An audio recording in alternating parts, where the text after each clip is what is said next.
अस्सलाम वालेकुम अज़ीज़ तलबा। आज हम इंग्लिश ग्रामर में पढ़ेंगे टेंसेस। टेंसेस क्या होते हैं? Tense is derived from Latin word tempus, Greek word tensus and French word tense. This all mean time और एरा। टेंस जो है ये एक लातीनी लफ्ज़ टेम्पस से लिया गया, यूनानी लफ्ज़ टेंसस से लिया गया और फ्रांसीसी लफ्ज़ टेंस से लिया गया। दे ऑल मीन्स टाइम और एरा। इन तमाम का मतलब जो होता है क्या था? वक्त या एरा, अरसा। Stages of tenses. स्टेज कहते हैं कि कितने स्टेज होते हैं।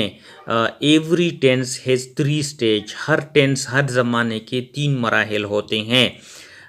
First one is syntax stage.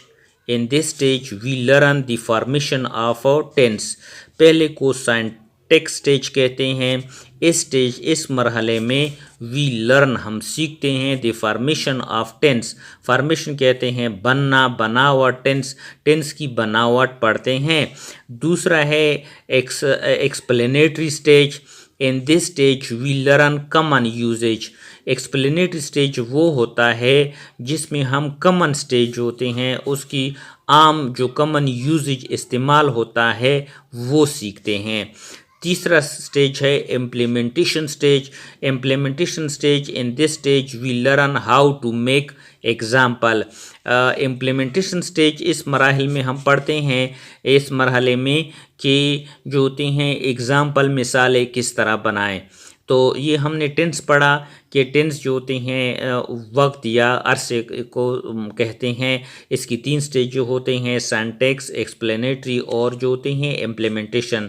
सबसे पहला जो है वो है प्रेजेंट टेंस। प्रेजेंट जो होते हैं प्रेजेंट टेंस जो होते हैं क्या होता है? प्रेजेंट टेंस को हम प्रेजेंट सिंपल टेंस भी कहते हैं। Which show action and stage in the present time.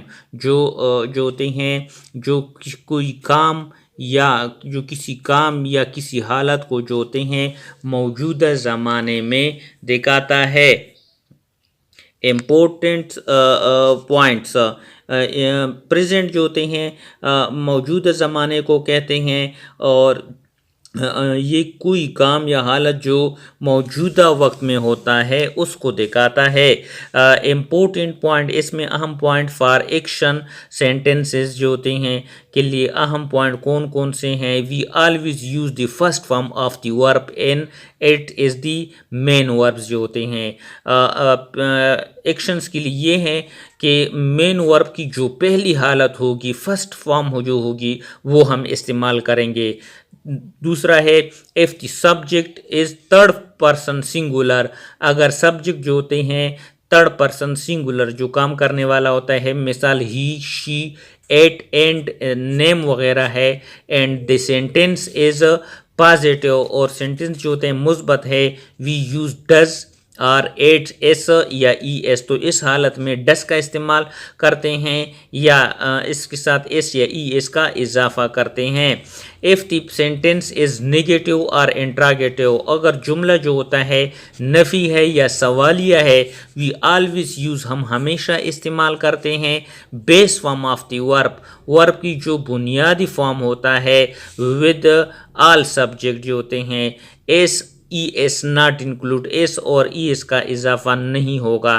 तीसरा है helping the verb is do और डज जो होते हैं इमदादी फेल जो सिंपल प्रेजेंट टेंस में होंगे वो डू और डज होंगे।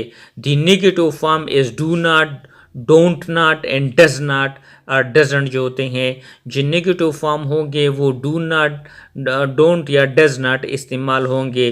Do is used with I, we, you, they and pronoun जो होते हैं डू का इस्तेमाल हमेशा आई के साथ होगा, वी के साथ होगा, यू के साथ होगा, दे के साथ होगा और प्लूरल जो जमा नाउन होते हैं वहाँ पर इस्तेमाल होगा। Does use with he, she, it and singular noun जो होते हैं डज का इस्तेमाल जो होता है वो ही, शी, एट और सिंगुलर नाउन के साथ होगा।